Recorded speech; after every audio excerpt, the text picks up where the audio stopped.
with all the information that I have, we would not have started.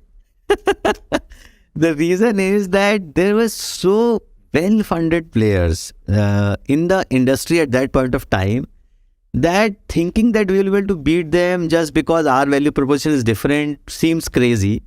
And hence, I often believe that to start something of your own, you need to have this irrational sense of optimism. Because if you logically discuss too much, then of course you will find 100 reasons why it can't be done and why it has not been done till now. Because as a startup, you are doing something which is unique. So if I go back, I think I will not have the courage to start. I will be too scared of the other players having so much of funding. But we were in our own zone. We thought just, okay, we can do our own thing. Welcome to 20-Minute Leaders. Just sit back, relax, and learn from the leaders of today. It's a journey. Each one is different, unique, inspiring. Let's get started. 20-Minute Leaders is a proud supporter of Make-A-Wish Israel and Tech to Peace, and is in proud collaboration with Secret Chord Ventures, J Ventures, Riverside FM, Fusion VC, Birthright Excel, J Impact, Leap, Google for Startups, and Hippo, and in media partnership with CTech.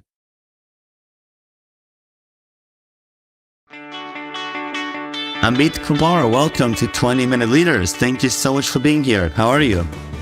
I'm good. Thank you for having me. Thank you for joining me all the way from Bangalore. Amit, you're working on some really cool things with NoBroker.com, a PropTech unicorn. The journey, besides that, sounds fascinating, and I'm excited to unfold what happened there with your own journey, getting into PropTech, house hunting, NoBroker, and building it up as an entrepreneur. So, Amit, maybe before even we get started into PropTech and this whole world, take me back to your own self, your own upbringing. What sort of connect the dots for me, if you will, looking back? Sure. So I'm an engineer from IIT Kanpur and MBA from IIM Ahmedabad. Both of these colleges are number one engineering and number one MBA college in India. So from education perspective, I was I was pretty decent. And then I joined consulting and I consulted banks and financial services for almost 10 years. And afterwards, I was heading strategy ANZ Bank, Australian New Zealand Bank for India. And then it felt as if the life has become very comfortable, good salary, and life is just cruising along. And I thought it's important to give it a shock and try something which basically brings me out of the comfort zone. Wow. And so you're in that comfort zone. Well, you have a lot of different options to go about that route. Was it clear to you that entrepreneurship, starting your own company, was going to be, the right way to get out of the comfort zone for you? I think this was always in my mind that I want to start something of my own. After ANZ, I was giving an interview, and the person who was interviewing me, he was the founder. And there was a quote which was written on the back of the wall. And the quote is by Mark Zuckerberg, which says that not taking risk in life is the biggest risk. And I think that was basically a turning point where I felt that when I am interviewing with this founder, why shouldn't I take risk? If you don't take a risk despite having good educational and professional background, then when will you take the risk? Completely. Okay, so put me in that situation. You're sitting there, you're figuring out, okay, I'm going to take the risk. I'm going to go on this journey. What is the process that you go through to identify exactly what that journey is going to be? So the way in which I thought was there are two ways. One way is to basically, for many people in India, one way is to see what has already been successful in, say, US or China and try to emulate that. The way in which I thought was that let me just look at what personal issues I face in my daily life and how I would want to solve it. And I had shifted to multiple cities because of my management consulting background. And Indian brokers are very different from, say, US brokers. And the experience was very bad. And we thought that let's basically do something which solves our problem. So let's expand on that. The problem of house hunting and brokers. Paint me the landscape here. Sure. So for your audience, perhaps in countries like US and China and other developed countries also, a broker is registered. He has some accountability. Right. But in India, there is no registered entity called broker or agent. And a owner gives his house for renting and for selling to multiple brokers in parallel, with no affiliation, with no commitment either side. So what happens is that broker in India has become an entity which is just sharing the phone number, no registration, no accountability, and everything is collected in cash. So no income tax on that, which basically means a grocery shop guy also becomes a part-time broker, which means their objective is just to close the deal, and extremely poor customer service and no help in terms of property management or packers, movers, nothing. So I will just match two people and I'll take the money and I'll run away. And the money is one of the highest in the world. So for a 11-month rental contract, a broker in India takes 1 month of rent from owner and 1 month of rent as brokerage from tenant. So Wow. 2 month rent for 11-month rental contract. It's mind blowing. Unbelievable. Why did it take so long, or it still is? I mean, why is it the way this market evolved, unlike in the United States, for example, where it's a registered entity? What happened here that this sort of fell through the cracks? I think what has happened is that the country has 10 other things to focus on, be it infrastructure, which the country is doing now very well. So many things are there, and brokers have become a very powerful lobby over years. And you would not believe that there is a $19 billion worth of brokerage which is paid by common man in India every year. Imagine this, a big amount of inefficiency, and brokers have made a tacit cartel. So in India, there is, unlike US or China, there is no branded broker chain. There are zero. So every guy is an individual broker and then another broker, which basically means and a tacit cartel that nobody can charge less. Everybody will charge equal, and which is high. So if I'm a broker in India up until now, how would I go about even finding, how would I go about, identifying the opportunities to become this middleman who takes the crazy cut from both sides? What would I do? Sure. So Michael, you can come to India tomorrow. Despite not being an Indian citizen, you just need a couple of phone numbers of owners and whose property is vacant for tenancy or for buy and sell. And you can have a small shop there, or you can have an existing shop and you can just put a board, and any tenant in that vicinity will walk in and you will say, okay, I'll show you this house. You'll take him to that house, and if he likes that house, you take the money. You take the money in cash and then you can fly back. There's no problem. So that is how low an entry barrier is, and that is how low the accountability is. So all sort of spurious people have come into the business. There, of course, there are good brokers, but they are very few. A large amount of people have come for quick money. Wow, that's okay. It sounds like quite a battle that you entered into. I can definitely see the opportunity. I can see the challenges. Let's talk about them. So, as you're going into building NoBroker, what are you facing really? Besides the fact that technologically you have to build it, the product has to be good. Okay, we'll talk about that in a second. But it sounds like there is some consumer behavior, there is some economics here that you're breaking and that you're disrupting, which probably has some unintended consequences that you have to deal with. How complicated is it?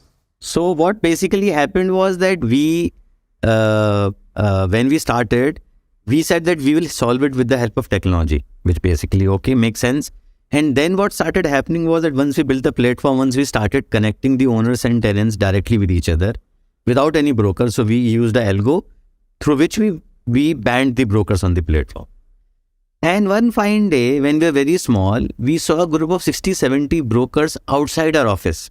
No. We thought that they were some political procession, but they were brokers, and they came to break computer, beat our employees. And you wouldn't believe, Bangalore is such an advanced city as a capital, and they slapped our employees. We called police. Thankfully, there was a grill door that we held on to, else it would have been a mayhem. So our office was attacked by a group of 60, 70 brokers. Wow. Okay. So, you're the CEO. How do you go from there? What do you do? So it What was happens the next day? So it's extremely difficult because the moment it happened, many of the female employees started crying, and we called police, but basically brokers then just went away, and the next day they again started coming. So what they started doing was they started chasing the female employees from the office towards their home. They damaged No. the motorbikes which people had parked. So it was horrible. And because many of the spurious elements have entered into this business, so they, in their mind, they thought they don't have a concept of cloud. So they thought that if they destroy the office, the company is destroyed. But you just take the laptop and move somewhere else. So then we basically changed the office almost overnight. We did not have any office, and we shifted to 2 temporary offices. And of course, the customer helpline, phone line had to be disconnected. And the brokers chased us in the night when we were taking the computers in the vehicle away from the office to know about our new address. That was the situation. Then we hid our office address from Google for next 5 years, because we did not. Even today, if you come to NoBroker office, there is no facade. Outside the building, we don't say NoBroker. That's crazy. This is unbelievable. Yeah, and this does not happen often in India. I would say this is a rare event.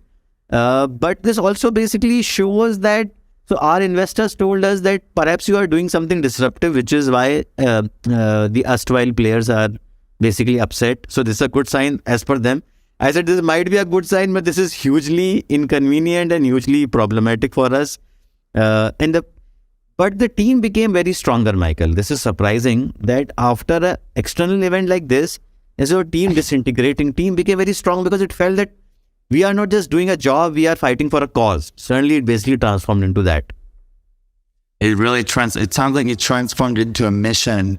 You got to witness what that mission is all about firsthand. And so I can only imagine what this may do to the employees there, which is quite incredible. Tell me a little bit about NoBroker and how you've built it. So connecting with the new tenants and the owners, taking out the brokers, and cutting the middlemen and providing a more valid and more, I guess, intimate and real way for this whole transaction to happen.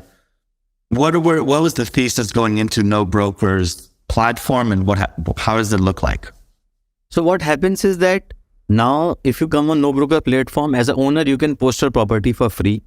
As a tenant, as a buyer, you can come on NoBroker platform and you can contact a owner or seller directly without any middleman in between. We offer a freemium plan, so you can do it directly free of cost. And we have some value-added plans in which we highlight your property and we give you more contacts and so on, through which we make money. But broadly, what happens is that if you are paying a broker $300 of rental brokerage, now you end up paying $50. So we basically crashed the intermediation fees to 1/6. And buyers and tenants initially were very surprised that will I really be able to contact the property owner? Isn't there hidden fees? And we said no, because we don't have any physical people on the field. We have 0 people to click photos because owners only send us the photos. And we have only one office. We don't need to have physical presence everywhere. Everything is technology based. So the way in which Facebook connects content creators and content consumers, same way we basically create owners and seekers together. We don't create the content. We just enable to post it. But through this way, we have been able to disrupt the industry. Today, after 8 years, we have cumulative 20 million customers on the platform. And now the pace of growth is so massive that we are adding 7.5 million new customers per year. And we have raised funding from all top investors, Tiger Global from US, General Atlantic from US. So we have raised around $350 million till now. Wow. We are the first PropTech unicorn in the country. Unbelievable. If you're looking at it from first of all, congratulations on the whole journey. On the personal side, on the entrepreneurial side, it's inspiring. Were there some unintended consequences to cutting out the brokers from this chain? if you're looking at the disruption, besides the impact it's caused on yourself and your employees, were there some unintended consequences or some interesting, circumstances that evolved as a result of changing and disrupting these economics? I think two things, one from the customer side, one from our realization side. From customer side, I think we have been very blessed to get huge amount of praise from customers, because they, as an Indian, they always wanted to basically avoid a broker and deal with each other directly, but there was no way in earlier. So, and I think the testament is basically the customers who are coming. No matter how much funding you raise, you can never get 7.5 million new customer per year unless you are doing something which is helping the customers. Second thing is a realization, which is a positive unintended consequence. We realize that many of the other industries are also broken. For example, in India, the packers and movers is a very broken industry with very few branded players. So we started packers and movers, not the truck ourselves, but trucks basically with those contractors. But we take money on the platform and then we connect with the contractor who will do the labor work. Today, we are also India's largest packer and mover aggregator. Wow. And then we also realize that as far as painting is concerned, cleaning is concerned, home interior is concerned, home loan intermediation is concerned, these, for them also, India is a very broken market with fragmented players and poor customer NPS. So that also we entered. And so from real estate, we basically then diversified into the entire real estate journey chain. And we became number one in a couple of them.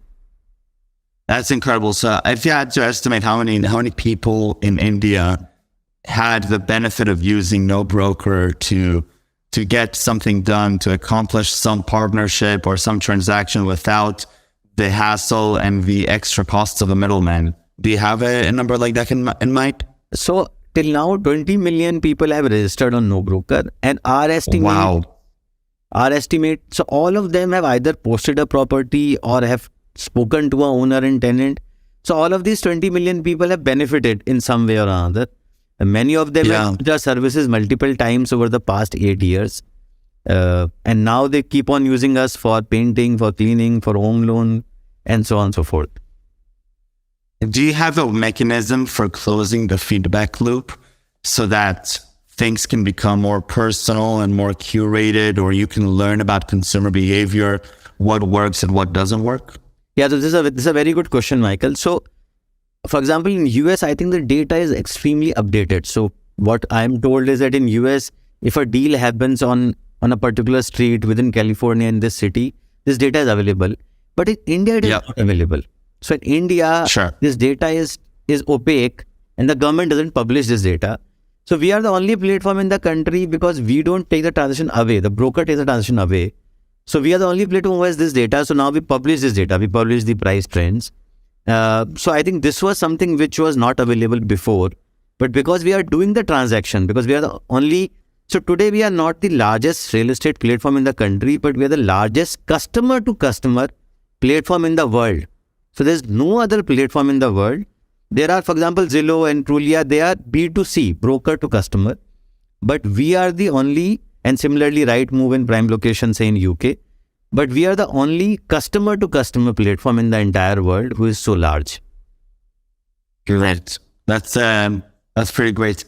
Walk me back to now, we started the show or this episode with you talking about, what, the why you entered this journey and why why this whole thing started. Looking back, was that the right move for you? Yes, it was. But if I look back with all the information that I have, we would not have started. The reason is that there were so well-funded players in the industry at that point of time that thinking that we will be able to beat them just because our value proposition is different seems crazy. And hence, I often believe that to start something of your own, you need to have this irrational sense of optimism. Because if you logically discuss too much, then of course you will find 100 reasons why it can't be done and why it has not been done till now. Because as a startup, you are doing something which is unique. So if I go back, I think I will not have the courage to start. I will be too scared of the other players having so much of funding. But we were in our own zone. We thought just, okay, we can do our own thing. I love that. I really, really love that. What did you enjoy most about this journey so far? I think two things. One is the growth, because growth pumps you, it gives you more confidence and validates your effort.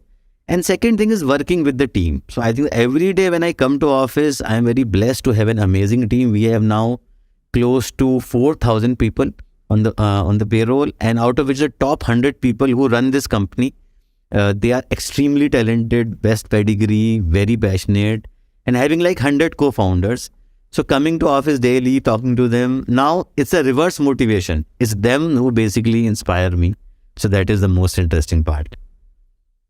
I love that. Amit, thank you so much for coming here and for sharing with me this journey. This is such an enjoyable and inspiring episode. I just love the stories. I love the motivation, and the journey itself was amazing. So thank you very, very much for being here, and best of luck with the remaining journey of NoBroker. Thanks a lot, Mike.